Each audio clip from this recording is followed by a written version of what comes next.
Hello viewers, আপনাদের জন্য সুখবর। আপনারা যারা দীর্ঘদিন যাবৎ ইংরেজি চর্চা করতে করতে ব্যর্থ হয়ে গেছেন, ক্লান্ত হয়ে গেছেন, সফলতার মুখ দেখতে পারেননি, আজকের এই আয়োজন তাদেরই জন্য। কিভাবে গ্রামার ছাড়া অল্প সময়ের মধ্যে সুন্দর সুন্দর বাক্য গঠন করা যায়, আজ আমি সেটাই আপনাদের শেখাবো। তবে শর্ত মাত্র দুটি। প্রথম শর্ত, সম্পূর্ণ ভিডিওটা দেখতে হবে। দ্বিতীয় শর্ত, আপনাকে চর্চার মধ্যে থাকতে হবে, সাধনা করতে হবে। তাহলে শুরু করছি অত্যন্ত পরিচিত ছোট্ট একটি বাক্য দিয়ে। উই ইট, আমরা খাই। সবাই এর অর্থ জানি আমরা, তবে এই বাক্যটাই হলো আমাদের পুঁজি। এই বাক্যটা জানা থাকলে এটাকে কেন্দ্র করে আমরা ছোট বাক্য থেকে বড় বাক্য, বড় থেকে আরও বড় বাক্য গঠন করতে পারবো। এভাবে বৃহত্তর কোনো বাক্যের আমরা সন্ধান করতে পারবো। তাহলে এটাকে যদি একটু বড় করি, আমরা নাস্তা খাই। We eat breakfast. আগে ছিল উই ইট, এখন তার সাথে যুক্ত হয়েছে ব্রেকফাস্ট। ব্রেকফাস্ট অর্থ নাস্তা। তারপর আমরা সকালে নাস্তা খাই। We eat breakfast in the morning. এখানে ইন দ্য মর্নিং যুক্ত হয়েছে কারণ সকালে শব্দের অর্থ ইন দ্য মর্নিং। বাক্যটিকে আরও বড় করা যাচ্ছে। আমরা বাবার সাথে সকালে নাস্তা খাই। We eat breakfast with father in the morning. Viewers, দ্বিতীয় স্টেপে চলে যাচ্ছি। দ্বিতীয় স্টেপে আরও কিছু বাক্য রয়েছে। তার আগে আপনাদের দৃষ্টি আকর্ষণ করছি, যদি আমাদের ভিডিও আপনাদের কাছে ভালো লাগে তাহলে অবশ্যই একটা লাইক দিবেন, আর এটা আপনাদের প্রিয়জনের কাছে শেয়ার করবেন, যাতে করে এই সুন্দর একটা ভিডিও সবার মাঝে ছড়িয়ে যায়। শুরু করছি দ্বিতীয় স্টেপ। এখানে রয়েছে তুমি যাও। You go. তুমি বাজারে যাও। তাহলে নতুন শব্দ যুক্ত হয়েছে বাজারে। বাজারে ইংরেজি কি? To market. মার্কেট অর্থ বাজার, টু মার্কেট বাজারে। মার্কেট বাজার, টু মার্কেট বাজারে। যেমনটি আমরা বলে থাকি স্কুল বিদ্যালয়, টু স্কুল বিদ্যালয়ে। তারপর তুমি শাকসবজি কিনতে বাজারে যাও।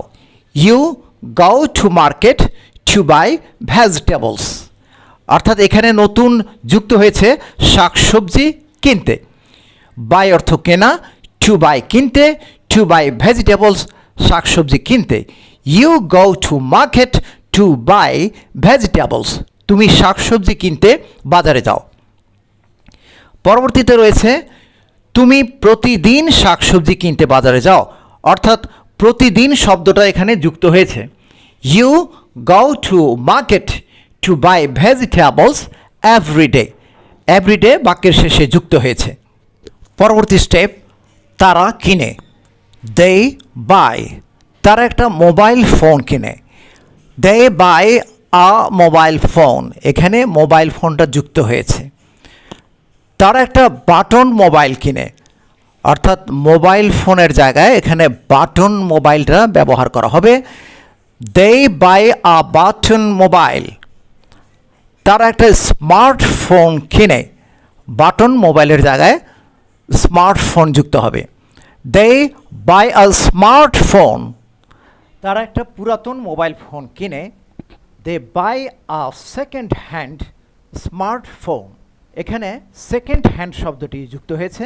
সেকেন্ড হ্যান্ড অর্থ পুরাতন। তারা ব্যবসা চালানোর জন্য একটা পুরাতন স্মার্টফোন কেনে। They buy a second-hand smartphone to run their business. এখানে to run their business যুক্ত হয়েছে। রান অর্থ দৌড়ানো বা চালানো, to run চালানোর জন্য। They buy a second-hand smartphone to run their business. তারা তাদের ব্যবসা চালানোর জন্য একটা পুরাতন স্মার্টফোন কেনে। তারা চাকরি করে। They do job. তারা একটা খণ্ডকালীন সময়ের চাকরি করে। খণ্ডকালীন, part time. They do a part time job. তারা লেখাপড়ার খরচ জোগানোর জন্য একটা খণ্ডকালীন সময়ের চাকরি করে। লেখাপড়ার খরচ জোগানোর জন্য নতুন শব্দ। মেনটেন অর্থ জোগানো, টু মেনটেন জোগানোর জন্য। এডুকেশনাল এক্সপেন্সেস লেখাপড়ার খরচ। they do a part-time job to maintain their educational expenses. তারা লেখাপড়ার খরচ চালানোর জন্য একটা খণ্ডকালীন সময়ের চাকরি করে। ভিউয়ার্স, এই ধরনের ভিডিও যদি আপনাদের ভালো লাগে তাহলে আমার চ্যানেলটি সাবস্ক্রাইব করে রাখবেন, যাতে করে নতুন ভিডিও আসা মাত্র নোটিফিকেশান পেয়ে যান। এবং ফেসবুক পেজের ক্ষেত্রে আমার চ্যানেলটি ফলো করে রাখার জন্য আপনাদেরকে বিশেষভাবে অনুরোধ করছি। ধন্যবাদ।